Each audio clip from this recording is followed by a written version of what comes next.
Shalom, shalom, boa tarde. Hoje nós estamos no dia 18 de Kislev, 5.784. É o dia 1º de dezembro de 2023, da Era Comum. Estamos aí no 6º dia da semana, o 6º dia para o Shabat. Então nós estamos aí nos preparando para entrarmos no sagrado dia do Shabat, daqui a pouco, a partir do pôr do sol. E a partir do momento do acendimento das luzes especiais de Shabat, que se dará às 18h20, nós estaremos aí adentrando no sagrado dia do Shabat.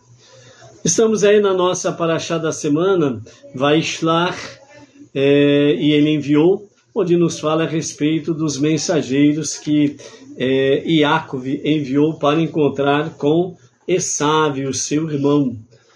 E nesse encontro, vários fatores aconteceram, e nós vamos ver alguns aspectos aqui no dia de hoje, quando nos fala aí no capítulo 33, do verso 6 até o verso 20, que vem trazer para nós uma visão sobre a questão de nós mantermos o foco, de nós sermos constantes, e nós realmente não abrimos a guarda para sermos indiferentes, insensíveis e inconstantes, mas manter o foco e ser constante é importante, porque a nossa jornada monoteísta com o fundamento judaico e orientação rabínica é realmente todo o tempo de vigilância, é todo o tempo que nós precisamos manter realmente a atenção, Por quê? Porque nós temos um inimigo que não brinca em serviço. Eis que realmente o adversário do homem, Satan, ele foi criado exatamente para ser o adversário do homem. E realmente ele não brinca em serviço, ele sempre está aí, ao nosso derredor, como diz o salmista, ao nosso derredor, buscando nos tragar, nos engolir, nos derrubar e assim sucessivamente. Então, amados, realmente a nossa jornada, ela é realmente semelhante à de Yaakov. Em todo o tempo, Yaakov manteve-se atento, alerta, ele esteve sempre em contato com Deus, não deixava de fazer as suas preces diárias, não deixava de estudar, não deixava de praticar aquilo que é justo aos olhos de Hashem. Então, Yaakov estava sempre atento, e realmente é uma grande lição para nós, e é exatamente nesse aspecto que nós precisamos estar aí, Primeiramente, vamos falar aqui um pouco, hoje e amanhã, nós vamos falar do Rosh Hashanah, do Hassidismo, Então, ao pôr do sol de hoje, nós vamos entrar no dia 19 de Kislev, e nós vamos até o pôr do sol de amanhã completarmos o dia 19 de Kislev, que é conhecido como Yud Tet Kislev, Yud Tet Kislev, que significa exatamente isso, 19 de Kislev. Então esse dia é conhecido como Rosh Hashanah da Hassidut. Foi o dia em que o primeiro Rebbe de Chabad, o Rabi Sheneur Zalman, de Eliad, ele foi liberto da prisão soviética. Ele foi preso, pela polícia soviética naquela época, e a acusação que pesou sobre o Rebbe Sheneur Zalman foi a acusação de espalhar judaísmo. Essa foi a acusação. E ele foi preso, Então, por isso, a data da sua libertação, que aconteceu no dia 19 de Kislev, é conhecido também como Rosh Hashanah. Nós vamos ver os detalhes aqui. Então, o que significa exatamente Hassidut? O que é um Rebbe e como um Hassid deve se comportar? No livro Hayom Yom, no estudo do dia 7 de Kislev, o Rebbe Menachem Mendel, o nosso Rebbe atual, ele fez uma comparação das 3 principais escolas do pensamento judaico. A primeira é o Mussar, que está conectado com a ética. O segundo, a escola é Hakira, que é dentro do campo da filosofia. E a terceira escola é exatamente a Hassidut. Então, o Mussar, dentro da ética, é a doutrina que ensina a anular a matéria, frisando o que há de abominável e ruim na natureza, tudo que é material. Então, essa escola de Mussar, ela se ficava mais dentro de uma questão ética, mais isolada, por assim dizer, porque tudo que é material era para eles uma coisa abominável e ruim na natureza. Então, era difícil realmente uma vivência dentro desse aspecto aí, né? Se envolver com o mundo secular. A segunda escola, Hakira, que estava mais dentro da filosofia, ela ensina a reconhecer a superioridade da forma e do espírito. O intelectual ensina como é possível se aproximar da espiritualidade. Então, essa segunda escola, Hakira, através da sua filosofia, ela realmente traz ensinamentos que é possível aproximar da espiritualidade, que a pessoa ela tem condições para isso. Agora, dentro da terceira escola, a Hassidut, nos mostra que tudo foi criado por Deus, com um propósito. Nos mostra que o material, após ser refinado, ele é belo. Tudo neste mundo foi criado com o propósito de revelar a santidade de Deus. Então, a escola racídica, né?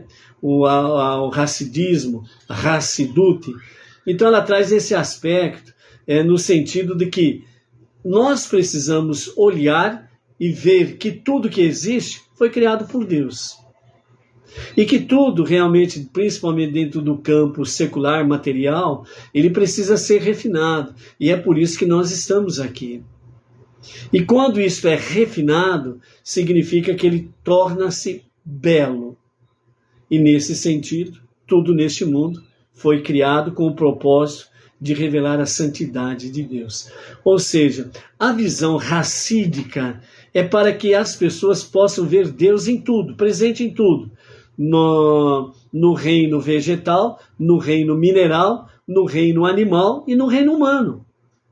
Então, a escola racídica, ela já vem com uma penetração muito elevada, muito profunda dentro do campo espiritual, trazendo realmente essa visão para que possa haver equilíbrio entre o mundo secular e o mundo espiritual. Nesse aspecto, um equilíbrio entre a alma divina e a alma animal, ok? Então, por isso, a nossa missão é refinar o nosso mundo secular. Então, por isso que tudo que nós fizermos ou fazermos, nós precisamos ter a visão da seguinte forma: o que eu vou fazer vai ajudar a refinar este mundo material para que se transforme na moradia de Deus? Vai fazer como de fato realmente haja mais luz e menos trevas? Haja mais o bem do que o mal? Mais presença divina do que presenças negativas e destrutivas? Então, por isso, tudo que nós fazermos ou fizermos, é importante nós termos essa visão, é importante nós termos essa mentalidade, ok? Continuando, ainda diz assim, segundo o hassidismo, não existe uma separação entre uma sinagoga, o trabalho, que traz o sustento, né, para cada família, ou a nossa vida pessoal. Então, o hassidismo vem trazer para nós essa visão, a nossa visão, a nossa ação espiritual na sinagoga, nas comunidades e etc. e tal, não estão separadas do trabalho. O trabalho secular não está separado da sua sinagoga Bnei Noach, da sua comunidade Bnei Noach. É uma extensão. A sua sinagoga Bnei Noach ou comunidade Bnei Noach, ela precisa ser uma extensão no seu local de trabalho, bem como uma extensão na sua vida pessoal, em tudo aquilo que você realizar. Você não pode fazer uma separação. Eu estou na sinagoga Beneinua, estou na minha comunidade Beneinua, fizemos as preces, as rezas, patati, patatá, certo? Agora eu vou para a minha vida secular, eu vou para o meu trabalho. Então você deixa a sua espiritualidade lá na comunidade ou sinagoga Beneinua e você vai para o seu trabalho já travestido de outra coisa. Você deixa a espiritualidade para trás e você vai para o seu trabalho. Trabalho é trabalho, comunidade, sinagoga Beneinua é outra coisa. Uma coisa é uma coisa, outra coisa é outra coisa. Não é isso que você ouve os ditados populares? Não é por isso, não é para isso e não é assim. A visão racídica é que não existe separação entre a sua comunidade e sinagoga Beneinua e o seu local de trabalho, bem como também a sua vida pessoal. Não, a vida é minha, eu cuido dela, ninguém tem que se meter comigo e patati patatá. Não. A sua vida, ela realmente pertence a Deus. E Deus, ele quer usar a sua vida para que você seja um mensageiro, um emissário de Hashem, para que possa levar essa espiritualidade no seu trabalho secular e na sua vida pessoal. Ou seja, para que você possa, nos 4 reinos, você possa realmente brilhar a luz divina que há em você e através de você. Então, o Rebbe, ele é o líder que nos mostra como encontrar Deus e servi-lo neste mundo material. Mas também podemos dizer que o conceito de Rebbe surgiu nas últimas gerações. Será que as gerações anteriores não precisavam de um Rebbe? À medida que a escuridão da Galut, do exílio, vai aumentando e se fortalecendo, é necessário mais luz a fim de iluminá-lo.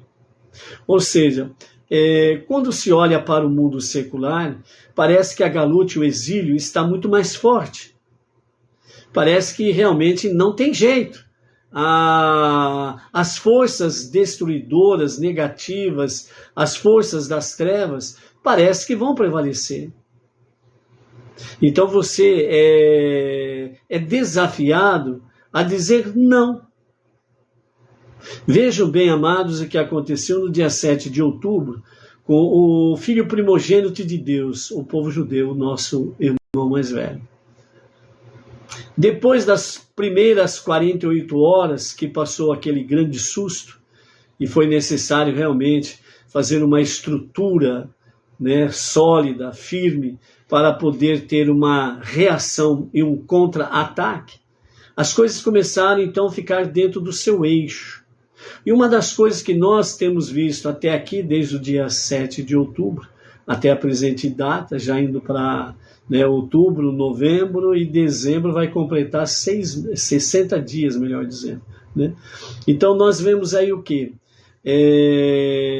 Nós vemos a realidade de que no fronte das forças de defesa de Israel, estavam ali rabinos presentes, levando a Torá, levando música, louvor a Hashem, levando talit, tzitzit, levando tefilim, levando a Torá, para que houvesse leitura da Torá ali no fronte, e também as forças de defesa de Israel pudessem ter o seu momento de espiritualidade, momento de hassidismo, procurar ver Deus em todas as coisas. Então nós vemos aí em vários vídeos que estão circulando, aí dezenas de vídeos, dezenas de milhares de vídeos que estão circulando aí, casamentos acontecendo, as forças de defesa de Israel dançando, louvando a Hashem. Ou seja, a visão de que realmente nós precisamos olhar e ver que Deus está presente, mesmo diante de tragédias, mesmo diante de adversidades, provas e testes, etc. e tal. Nós precisamos ver que Deus está presente. E nós não podemos duvidar disso. Por isso que o hassidismo, ele traz realmente essa visão, que Deus, ele criou todas as coisas e tudo tem propósito. Por isso, numa conclusão mais simples, né, dos rabinos, que realmente o que aconteceu ali é um grande sinal que a redenção de Mashiach está para acontecer a qualquer momento mesmo. Amém, vê, amém. Então, através de uma grande dor, através de uma grande tragédia, segue-se realmente aquilo que está oculto dentro dessas tragédias, dentro deste mal. Ou seja, grandes bênçãos. Uma bênção muito maior do que a própria tragédia. E não restam dúvidas que a visão judaica, a visão racídica, é que a revelação de Mashiach, esta é a grande bênção para acontecer a qualquer momento, e a qualquer momento mesmo. Amém, vem amém.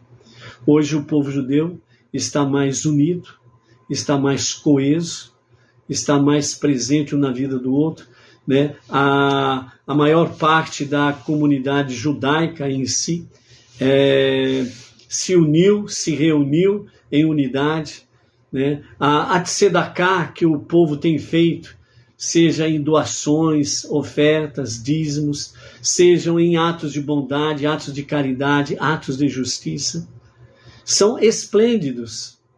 O povo se mexendo, providenciando realmente alimentação, água, né, vitaminas, sucos e companhia limitada para as forças de defesa de Israel. Porque sabem que realmente o combate contra o inimigo é um combate feroz, terrível, porque o inimigo é cruel, terrível, e ele é traiçoeiro, ele é covarde. Então a tensão é muito grande e realmente as forças de defesa de Israel têm sentido esta união e essa unidade do povo com eles. Então, é por isso que o povo se mexeu para poder, de fato, fazer com que as forças de defesa de Israel tivessem um grande consolo dentro desse campo, né? Então cada ação é importante. Por mais simples que seja, ela traz presença divina e isso é que importa, ok? Então, por isso, à medida que a escuridão, então, ela vem aumentando e se fortalecendo, é necessário mais luz a fim de iluminar. E também à medida que nos aproximamos da redenção com a revelação do justo Mashiach a qualquer momento e a qualquer momento mesmo, amém, vem amém. O Rebbe também nos ensina como nos prepararmos para ela, né? Então, nesse aspecto aí, tudo na visão racídica, nós temos aí exatamente o preparo para todas as coisas. Pode haver surpresas ou algo semelhante? Não restam dúvidas que sim, mas é preciso se recuperar rapidamente, porque o inimigo não dorme em serviço. E nós precisamos sempre estarmos alertas na nossa jornada monoteísta com fundamento judaico e orientação rabínica. O livro Hayom Yom foi o primeiro livro escrito pelo Rebbe, e seu estudo ele é dividido por dias e para cada dia. É um livro com ditados racídicos, ensinamentos e orientações de como servir a Deus. É o guia diário do Hassid. O Rebbe também escreveu algumas vezes, antes do estudo diário, um costume racídico, Rabad. O livro começa exatamente com um costume. Rabad, o Razan, ele não veste o talit para Minha, o serviço da tarde, ou para o Arvit, o serviço da noite, seja Shabbat, Yom Tov ou Rosh Hashanah. Por quê? O Rebbe escolheu exatamente iniciar o livro dessa forma, com um costume em que o Razan, né, que é o cantor da sinagoga judaica, ele não veste o talit, o manto de oração, na Minha, serviço da tarde, e Arvit, o serviço da noite. Né? Então, por que o Rebbe ele começa dessa forma? Então, a resposta para esta questão, o Rebbe, ele então diz, né, o talit, ele é algo exterior, ele envolve a pessoa por fora, porque é o manto de oração, joga por cima, atrás do ombro para frente, então envolve a pessoa por fora. Aqui no começo do seu livro, o Rebbe quer nos ensinar o que é Hassidut. Como o Hassid tem que se comportar. Hassidut, ele é Pnimiut, que significa interior. Tem que estar dentro da pessoa e não pode ser algo superficial ou exterior. Ou seja, amados, o nosso serviço a Hashem, ele não pode ser superficial. Você não pode pegar o seu Sidur Beneinua para fazer as suas preces diárias e simplesmente às vezes você já decorou aquela prece, aquela reza, então você não olha nem para o Sidur. Você vai fazendo automaticamente a prece, mas você fica olhando para a esquerda, fica olhando para a direita, olha para cima, olha para baixo, né? Você se distrai. Você está fazendo preces? Sim, mas as suas preces não estão saindo do chão. Porque você está fazendo com indiferença, com insensibilidade. Você está fazendo de forma exterior.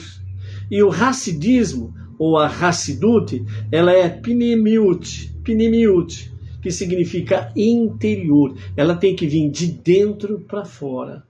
Então, por isso que os mestres, eles nos falam que, mesmo que nós saibamos decor as preces, eles orientam, olhe para o Sidur, leia o Sidur e dê vida à sua prece de dentro para fora naquilo que você está recitando. Entendeu? Para que não seja um serviço superior, um serviço superficial ou exterior. Você está com o Sidur na mão, você sabe, decora as preces e você não olha para o Sidur. Você olha para tudo e todos os lados, vai falando mecanicamente as preces, certo?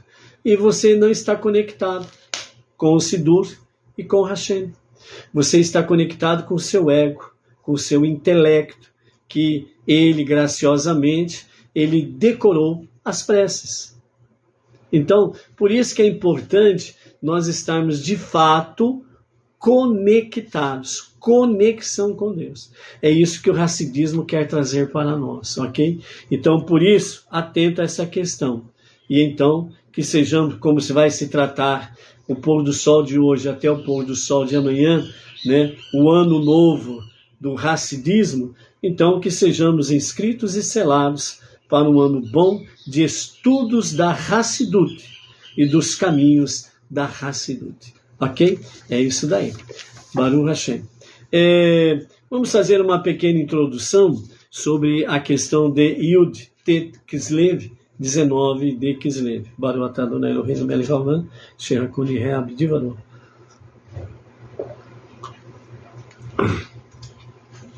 Então, esse mês de Kislev que nós estamos, a partir do pôr do sol de hoje até o pôr do sol de amanhã, nós estamos no dia 19 de Kislev. Yud Tet Kislev.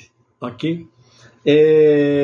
Yud é 10, né? Tem o valor 10, e Tet tem o valor 9, 10 e 9, 19 de Kislev. Yud Tet Kislev, ok? Ou 19 do mês de Kislev. Esse dia significa uma notável reviravolta no crescimento e desenvolvimento do movimento racídico, sendo um marco em sua gloriosa marcha para a vitória através da história de sua existência até os dias atuais. O dia 19 de Kislev foi o dia no qual o Rabi Sheneu Zalman Eliad, o Alter Rebbe, foi libertado do seu rígido cárcere em Pittsburgh, né? Conhecida na época como a União das Repúblicas Soviéticas, né? Sociais Soviéticas.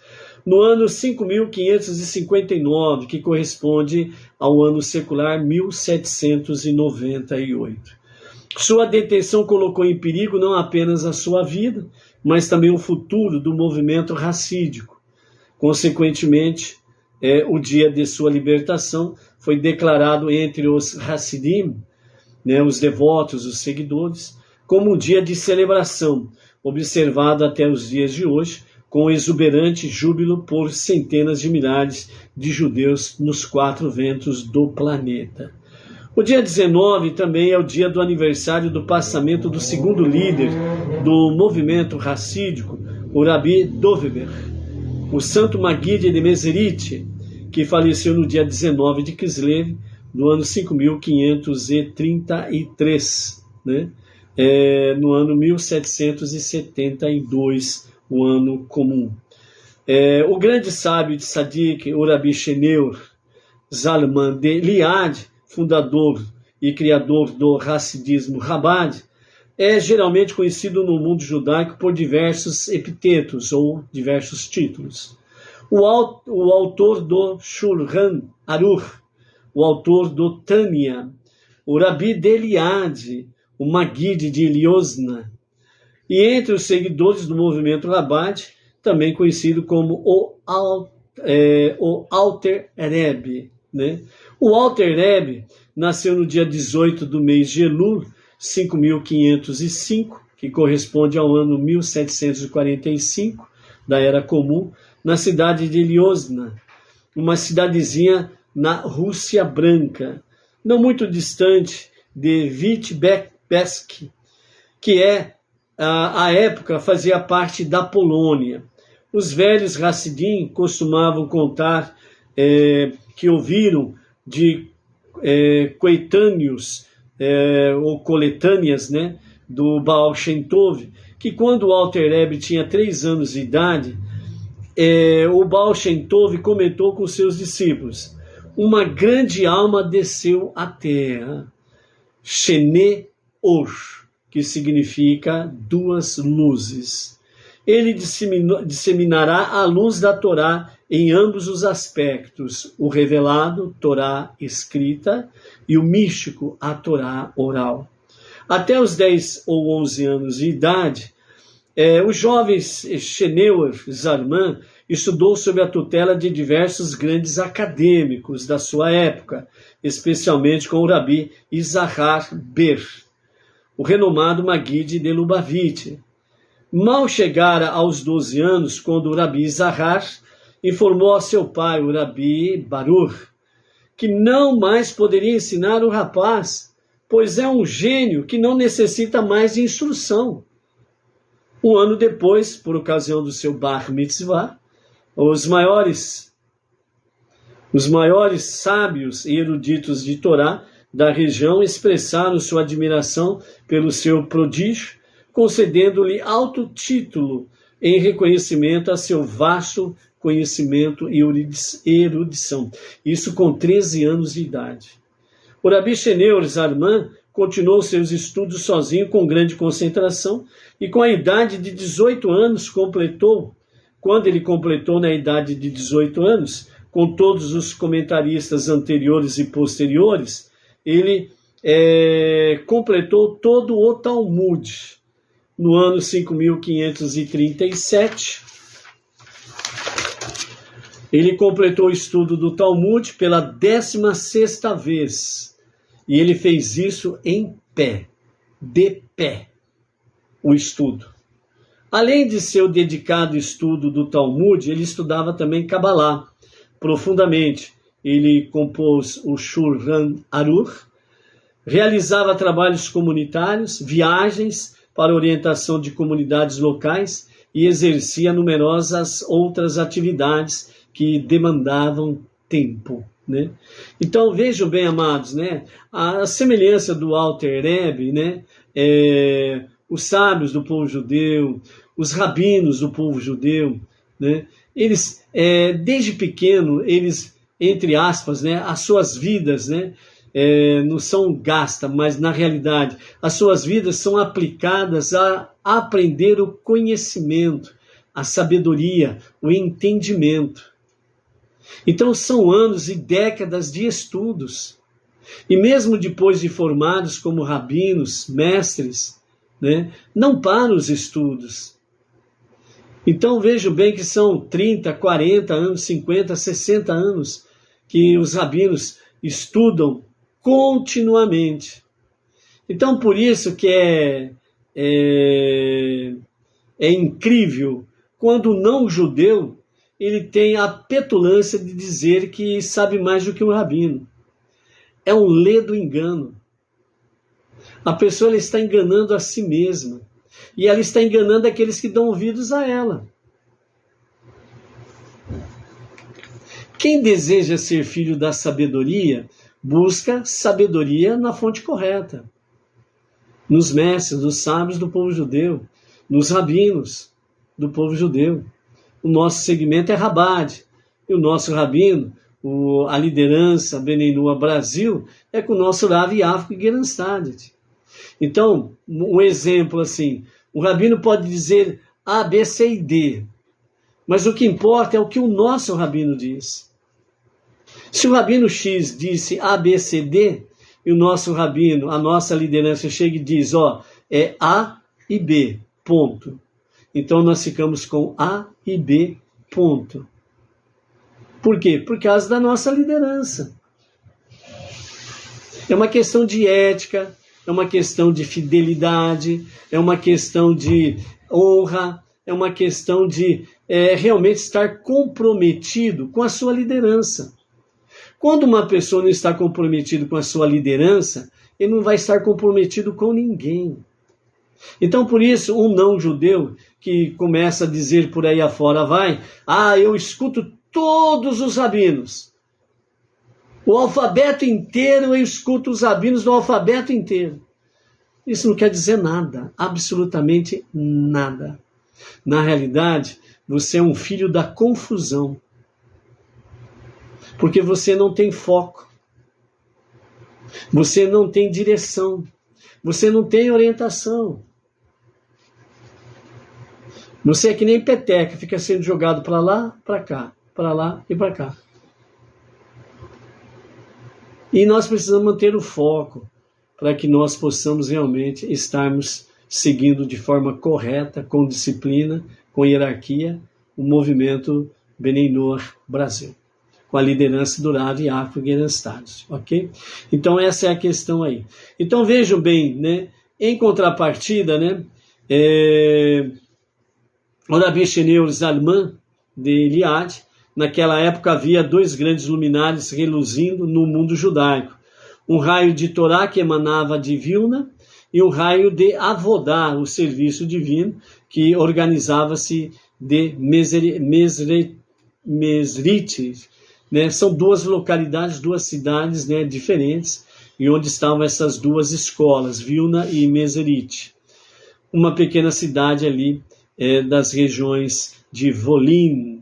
Já sendo amplamente proficiente no conhecimento da Torá, o Rabi Sheneur Zalman foi atraído à luz da Avodá, o serviço divino, em Mesrite. Com o consentimento da esposa, partiu de Vitebsk para dirigir-se a pé para Mesrite. Vejam bem a importância de uma esposa sábia. O Rabi Sheneur Zalman, ele não saiu enquanto ele não teve o consentimento da sua esposa. Quando a sua esposa consentiu, ou seja, quando ela concordou que ele colocasse-se em viagem para poder realmente chegar a Mesrite, ali aprender de uma forma mais profunda a questão da Avodá, o serviço a Hashem, então ele se colocou a caminho. E vejam bem que quando ele se desloca de uma cidade para outra, ele foi a pé. E são vários quilômetros entre uma cidade e outra, dezenas de quilômetros, mas ele foi a pé. Chegando a Mesrite, observou a maneira de Maggid, que sua forma de ensinar os caminhos da Avodá, de acordo com a doutrina do Hassidismo, ficando profundamente impressionado. Ficou atônito com a sabedoria e a sagacidade de Maggid, tanto no campo da Torá revelada, quanto na parte oculta da Torá, Torá escrita, Torá oral. E aprendeu a apreciar a santidade de seu grande mestre. Em contrapartida, o Maggid de Mesrite reconheceu as extraordinárias qualidades do seu novo discípulo, demonstrando-lhe consideração especial.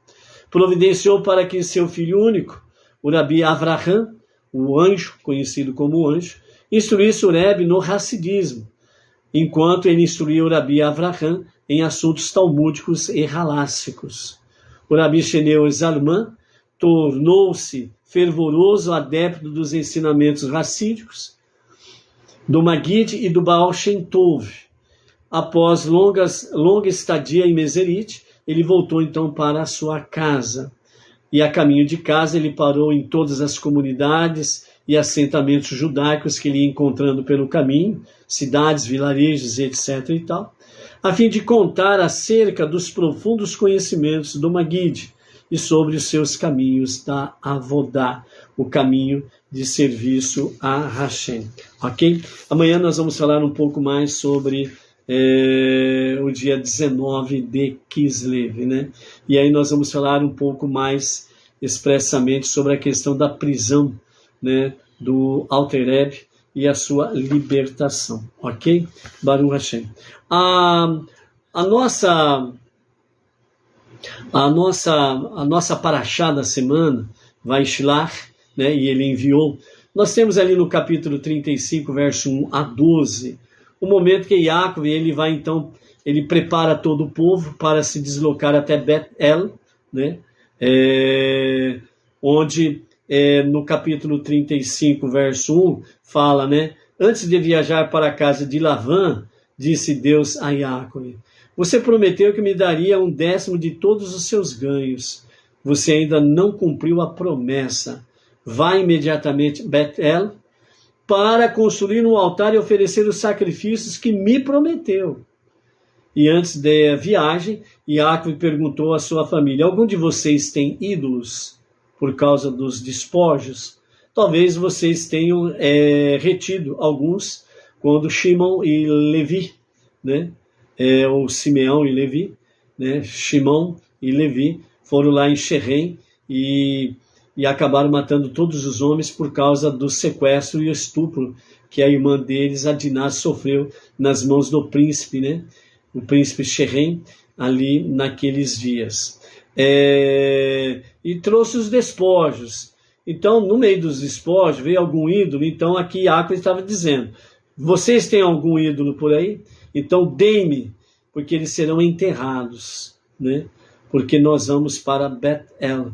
Então nós vamos para o monte da santidade e não pode ter impureza e nem idolatria no nosso meio, ok? Então ao chegar lá, Yaakov construiu um altar e queimou sobre ele as oferendas que havia prometido, né?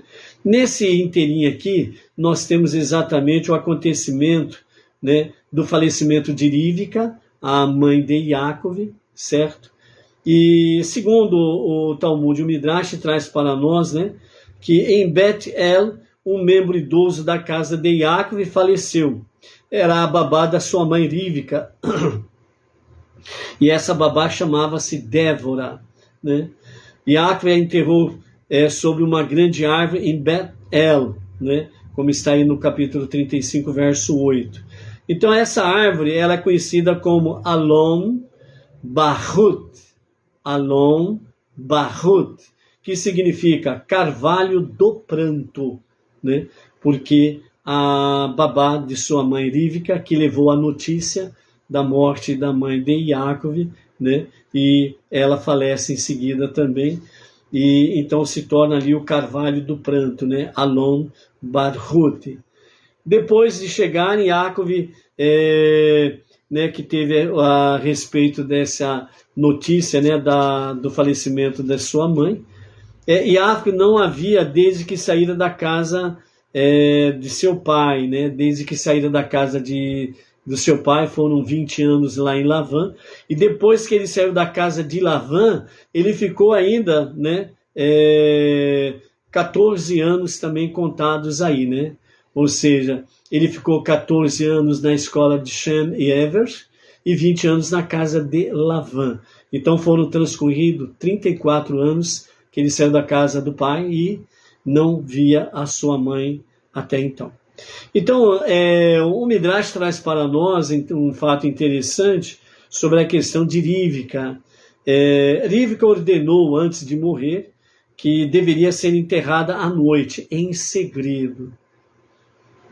raciocinou, ela pensou consigo mesma e disse: quem irá acompanhar meu caixão após minha morte? O de Tzadik Yaakov não está aqui. O meu marido de Sarraque é cego e não sai de casa há muito tempo. Assim, só resta Esav para me acompanhar. Por que deveriam as pessoas amaldiçoar-me por ter dado à luz a Esav? Melhor que seja enterrada em segredo. Né? Então esse foi o pedido de Rivka para o seu sepultamento. E justamente nesse momento todo que acontece tudo isto, então Yaakov ele recebe a notícia realmente, principalmente da morte da sua mãe. Então ele estava de luto pela morte de sua mãe. Então foi aí que Deus do consolo apareceu para Yaakov. E então ele veio abençoá-lo e veio confortá-lo, né, nessa sua grande dor, como está no capítulo 35, versos 9, 10 e 12. Deus anunciou-lhe: seu nome não mais será Yaakov, mas Israel, o príncipe e governante. Frutifique-se e multiplique-se. Uma nação e assembleia de nações nascerá de você. E reis serão seus descendentes. A terra que dei a Abraham e Isaac pertencerá a você e os seus descendentes. Aqui nós abrimos um parênteses, né, brevinho, rapidinho, né? Mais uma vez nós temos pelas escrituras, né, exatamente a questão de que a terra prometida ela pertence a Abraham, a Isaac e Yaakov e os seus descendentes. Ponto. Ah, mas eles foram expulsos da terra. Não tem problema. A posse da terra ela foi legítima e perpétua, porque Deus assim o falou, Deus assim o disse, e foi, dentro da própria história da Torá, foi comprovado o fato em si. Fecha-se os parênteses. Né? Então, nesse versículo 11 do capítulo 35, onde que fala, uma nação nascerá de Yaakov, ela se referia explicitamente a Beniamim, que ainda não tinha nascido. Então, por isso fala que uma nação nascerá de Yaakov. Qualquer outra qualificação que se colocar nesse meio sem ser Beniamim é falácia. Quanto à questão da profecia de Deus sobre a Assembleia de Nações, ele está se referindo especificamente aos dois filhos de Yosef, que é Efraim e Menashe. O primogênito Menashe e o seu irmão caçula Efraim. Mas nós sempre vamos encontrar Efraim e Menashe, porque a bênção de Yaakov veio para Efraim primeiro, como se fosse o primogênito. Mas quando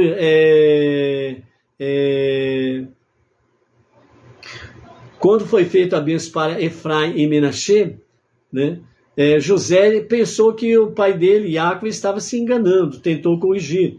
Mas Yaakov disse a Yosef: eu sei, meu filho, quem é o mais velho e quem é o mais novo. O mais velho também será abençoado e será uma grande nação. Mas é em Efraim que realmente as profecias se cumprirão, ok? Então, por isso, né, a Assembleia de Nações, ela se refere exatamente a Efraim e Menashe, porque serão duas tribos, eles serão elevados, né, à questão de duas tribos, né? Então, por isso que fala sobre a questão de nações sairão, Assembleia de Nações sairão de ti, né? Então nós temos aí esse encontro com Esav e Yaakov, né? Os emissários de Yaakov foram lá conversar um pouquinho com Esav e os seus 400, né, generais, né? Segundo um comentário do Talmud, fala que são 400 generais. Cada 400 generais, ou seja, cada um deles tinha sob o seu comando 400 soldados. Então não era simplesmente 400, eram 400 generais e cada general tinha 400 homens sob o seu comando. Aí você vai multiplicar 400 por 400 e 400 e 400, você vai chegar a uma fatura se não me falha o meu cálculo matemático, né? Já saí da escola faz tempo, e então vai dar em torno de 160 mil homens que estavam marchando contra, a comando de Esav, contra Iácov. Então esses emissários que Iácov enviou, segundo o Midrash, fala para nós que eram anjos na forma de homem, aqueles mesmos anjos que desceram a escada em Bet-El, e que tinha autorização para sair das fronteiras da terra prometida e acompanhar Iácov. Então, segundo o Midrash, fala que realmente esses mensageiros de Iácov foram e deram uma surra nos generais e nos seus comandados, que a coisa ficou feia, né? Então eles simplesmente pediam clemência para que eles parassem de bater neles. Aí eles falavam, não, pelo mérito de Abraão. E aqueles guerreiros continuavam batendo neles, pelos méritos de Isaac. E eles continuavam apanhando, né? Aí eles pensavam que Esav mandava alguma coisa, pelos méritos de Esav. Aí piorou a coisa. Mas quando eles disseram pelos méritos de Iácov, aí então os mensageiros pararam de dar a surra nos 400 generais e nos seus comandados, ok? E aí o que aconteceu? À medida que Esav ia se aproximando de Iácov, os generais com os seus comandados começaram a sair, um para a direita, outro para a esquerda, né? Eles foram saindo de fininho, fininho daqui, fininho dali. E quando Esav chegou ao encontro de Iácov, ele tinha pouquíssimos homens. Então ele viu que não tinha como guerrear contra Iácov, além de ver que ele foi abandonado pelos seus generais e os seus comandados, né? Ele também viu que a presença divina, Shekhinah, estava com Iácov. Então naquele momento que ele desce e abraça o seu irmão, né? Segundo também o Midrash que os nossos sábios trazem, na realidade ali, Esav, ele ia tentar a sua última cartada para matar Iácov. Então, ao abraçar Iácov, no seu pensamento, ele daria uma mordida tão forte no pescoço de Iácov que pegaria sua jugular e ele automaticamente morreria por esgotamento, hemorragia e esgotamento. Mas aí Deus fez um milagre fazendo com que o pescoço de Iácov realmente ficasse firme como mármore, né? E aí Esav teve uma grande dor de dente, né? Ao bater no mármore, aí Esav ficou em pavor, né? Então, esse detalhe aí que nós temos segundo o Midrash aí, né? E também, né, eles choram juntos, né? Porque Iácov viu que Esav seria o seu grande perseguidor, os descendentes de Esav seria o grande perseguidor, né, dos seus descendentes no tempo futuro, que aconteceu até a presente data, né? E então Esav também viu que ele não poderia prevalecer contra Iácov, né? Então choraram amargamente aí, né? E depois, né, Esav, ele conhece toda a família de Iácov e sempre quando ele perguntava alguma coisa para Iácov sempre dizia, né, pela graça de Deus, pela sua misericórdia, ele me concedeu meus filhos, minha família, né, os bens, e etc, e etc. Enquanto que Esav sempre permanecia de forma arrogante, né? Quando ele recebeu os presentes, ele simplesmente disse, não preciso de nada seu, eu tenho bastante para mim, eu já tenho bastante, né? Então, arrogância, orgulho, prepotência, etc, etc, etc. Então, por isso que os sábios falam que nós não podemos impedir ninguém de fazer tzedakah, entendeu? Você não pode impedir ninguém sobre isso daí. Antes de nós termos a palavra final do nosso Rebbe Menachem Mendel sobre a questão de manter o foco, né? Também nós precisamos ver aqui, dentro da visão dos nossos mestres, né, sobre a questão dos bens materiais usados para o progresso espiritual. Os nossos sábios dizem, Adam nikar bekosso, bekisso uvekasso, ou seja, o homem se distingue por meio de seu corpo, seu bolso e sua raiva. Ou seja, portanto, podemos conhecer o caráter da pessoa mediante seu comportamento, quando come, o modo como usa seu dinheiro e observando o seu temperamento. Então, os bens materiais, quando são usados para o progresso espiritual, são bênçãos. Mas para que realmente nós possamos entender essa questão, os nossos sábios dizem, o homem se distingue por meio do seu copo, melhor dizendo, seu copo, seu bolso e sua raiva. E aí vem a explicação. Você pode conhecer o caráter de uma pessoa mediante o seu comportamento quando come. Se você observa uma pessoa que come, ela pega as coisas, parece que nunca comeu na vida e parece que nunca mais vai ter comida na vida. Não é uma pessoa que come com modéstia, com boa educação. Entendeu? Ela é uma pessoa que ela é glutona. Ela não tem ética para estar à mesa para poder comer. Então, você conhece o caráter de uma pessoa quando ela come. É o comportamento. Você também conhece a pessoa, o modo como ela usa o seu dinheiro. Se ela é egoísta, egocêntrica, ou se ela é uma pessoa que pratica de tzedakah. Você vai conhecer o seu caráter. E observando o seu temperamento, né? O seu estilo de comportamento. Como que se comporta? Se comporta com ética, com modéstia, de forma espiritual. Qual é o seu comportamento? Senta de qualquer jeito? Usa roupas transparentes? Usa roupas cavadas? Sensuais? Tanto para ele como para ela? Como é o seu temperamento? Também dentro do temperamento tem a questão da raiva, do ódio. Como é o temperamento da pessoa?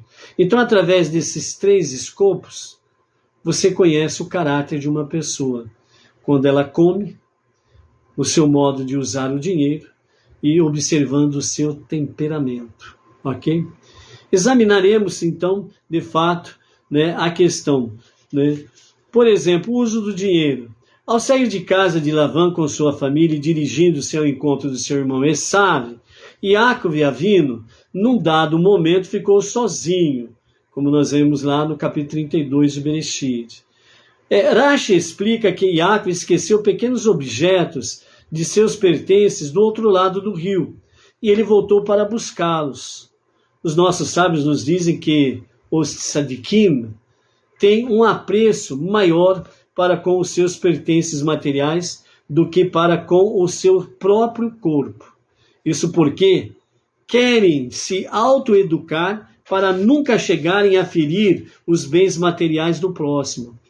Não olhar com cobiça, com desejo ao bem do próximo. Então ele sempre vai ficar limitado ao que ele tem, ao que ele possui. Ou seja, aquele famoso ditado popular que diz assim, não tenho tudo que eu quero, mas tudo que eu tenho eu agradeço a Deus. Ponto.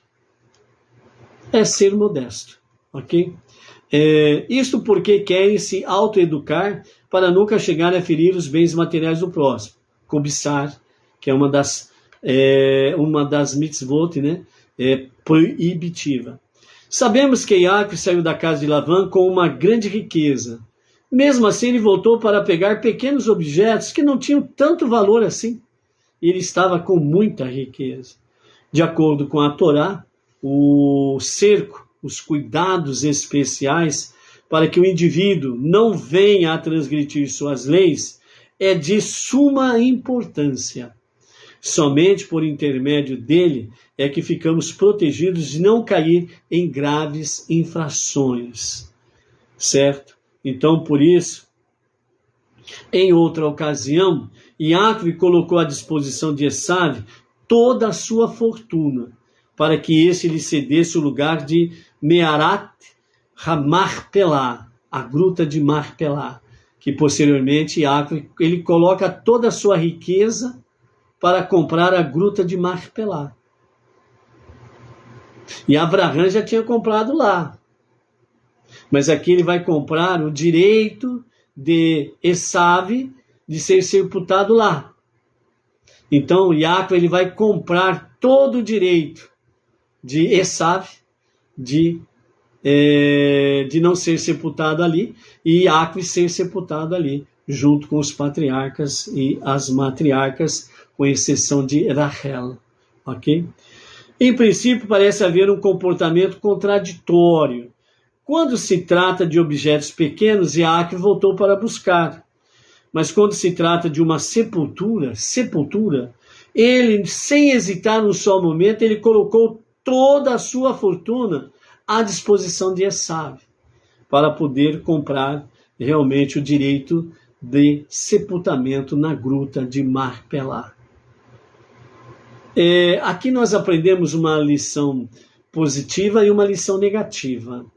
A lição positiva é que Yaakov traz para nós que o nosso sepultamento é algo sagrado. Por isso que nós precisamos realmente nos prepararmos adequadamente para o nosso próprio sepultamento. Um lugar devidamente adequado, sem estar dentro da... Não sei se tem leis proibitivas aí seculares, né? Mas a gente já procurou se informar por aqui, por exemplo. Se a pessoa quer ser sepultada direto na terra, vocês sepultam ou tem que ser dentro dessas gavetas do caramba aí, né? Aí o agente funerário disse, não, é de acordo com a vontade do defunto. Até ele tirou um sarro. O defunto tem vontade, o defunto fala. Se o defunto fala que quer ser sepultado na terra, então ele vai ser sepultado na terra, né? E qual é a forma que o defunto fala? O defunto fala através dos seus parentes, né? E aí então se toma as devidas providências, sem sombra de dúvidas ainda. Então essa é uma das questões em si, ok? Examinando superficialmente pode parecer contraditório, porém uma análise um pouco mais profunda, concluímos que deve haver uma grande diferença de comportamento com os nossos bens quando se refere às coisas materiais ou às coisas espirituais. Se nós mantivermos um equilíbrio espiritual e material, nós estamos transformando esse mundo para ser a moradia de Deus. Você está se transformando no seu dia a dia. Ou seja, tudo que eu tenho, eu dou graças a Deus porque Ele me deu. E está a serviço dele, a serviço da sua causa. Ponto. Por isso que nós precisamos aprender na prática e na realidade, e muitas vezes nós aprendemos pela dor, né? Que o nosso sustento depende de Deus, não de ninguém. As pessoas são instrumentos de Deus. E é isso que nós precisamos entender, que nós somos instrumentos de Deus para fazer a sua vontade aqui.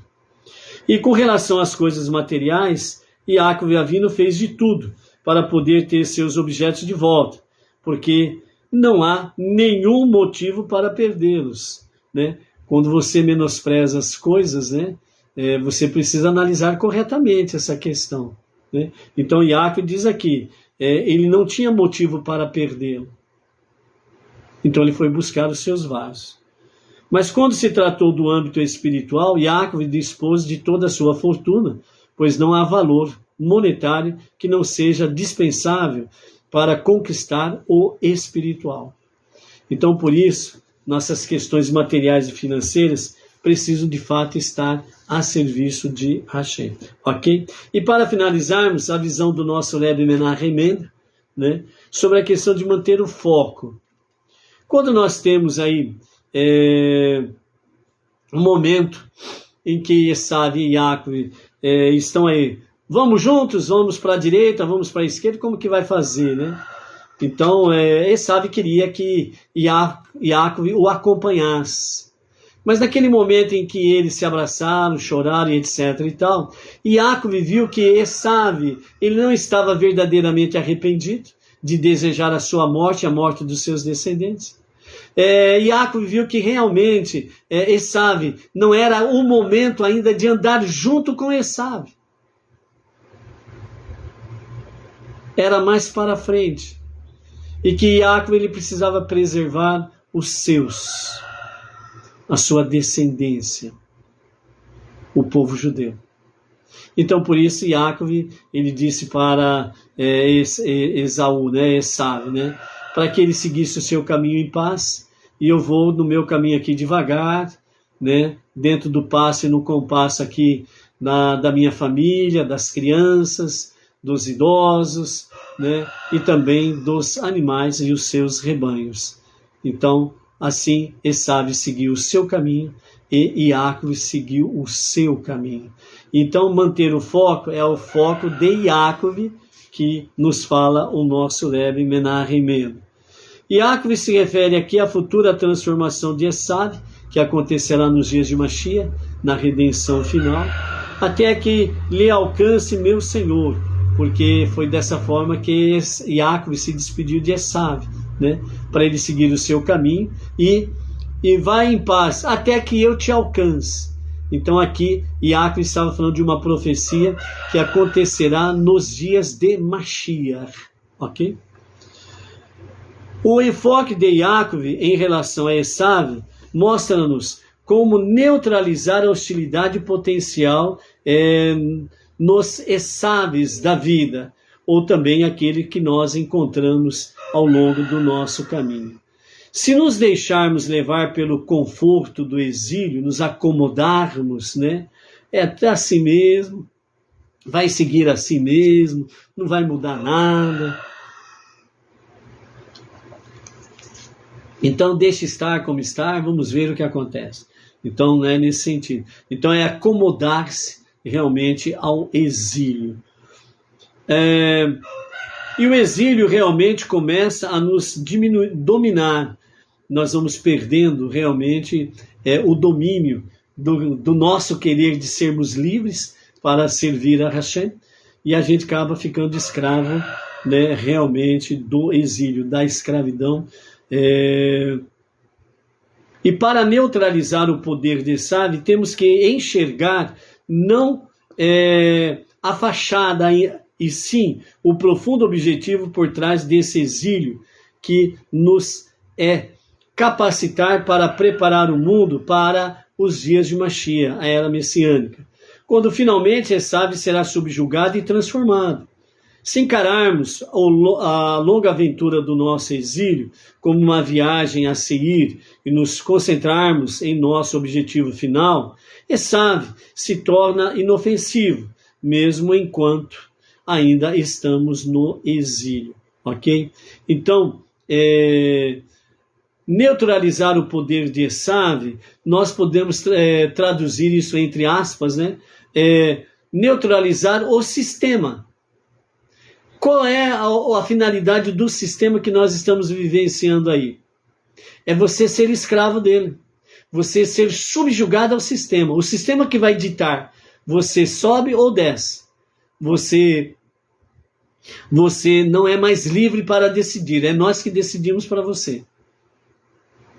Então essa é a questão do sistema em que o Estado é maior do que tudo e todos. É o Estado que manda. Você não tem liberdade para decidir.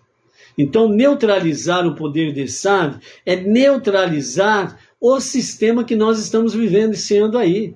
E olha lá, que Deus não permita que realmente o nosso sistema no Brasil mude para um sistema socialista comunista, porque aí a coisa está feia, vai ficar pior ainda.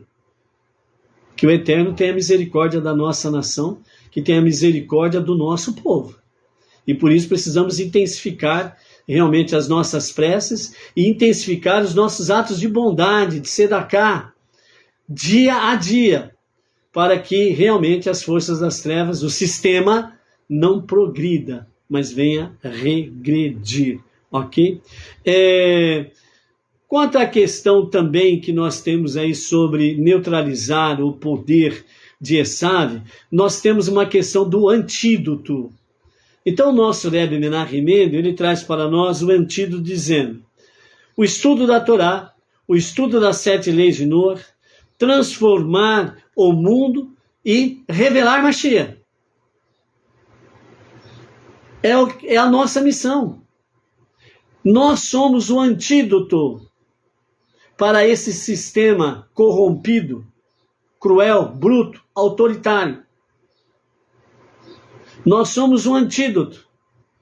E as nossas armas são exatamente o estudo da Torá, o estudo das 7 leis universais e as suas ramificações, transformar o mundo com atos de bondade, com atos de justiça, praticando de Sedaká e aplicando cada vez mais nas questões onde há estudo da Torá e das 7 leis de Noah.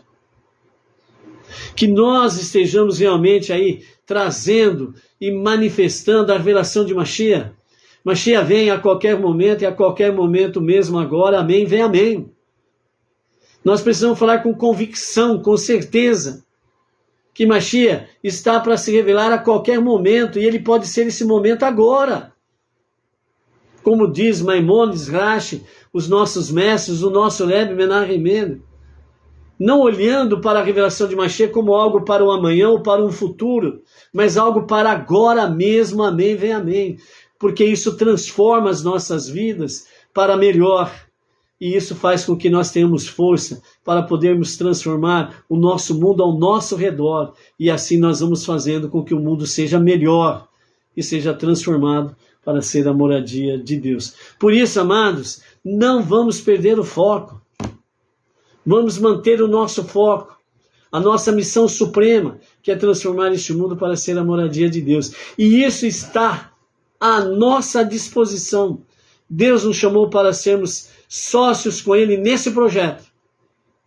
E a partir do momento que nós abraçamos o monoteísmo com fundamento judaico e orientação rabínica, a partir do momento que nós assumimos as 7 leis de Noah como preceitos dados por Deus a Moshe no Monte Sinai, para as nações, e que é a vontade divina, é mandamento divino, as 7 leis de Noah, além de nós sermos qualificados como justo entre as nações, nós estamos ombro a ombro com o povo judeu, transformando este mundo para ser a moradia de Deus.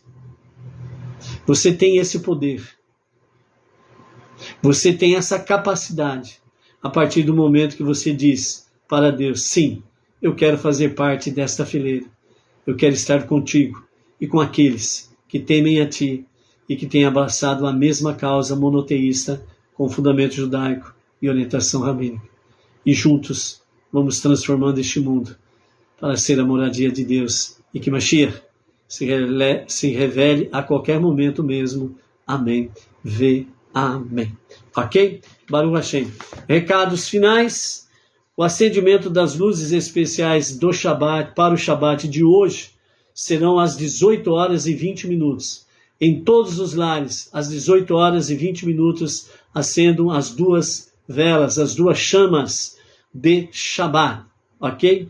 A partir das 20 horas e 15 minutos, estaremos ali junto com o nosso emissário Emerson Felipe da Silva, na liderança da Sinagoga Benei Noah Regional Bauru, transmitindo da cidade Sem Limites para o Brasil e as nações, a celebração do Shabat, com as preces especiais de Shabat e mais o Kiddush, né? E logo em seguida estaremos usando a Bimá, né? A mesa, onde se lê a Torá e traz estudos, recados, ensinamentos, né? Para finalizar a celebração, o princípio da celebração do Shabat.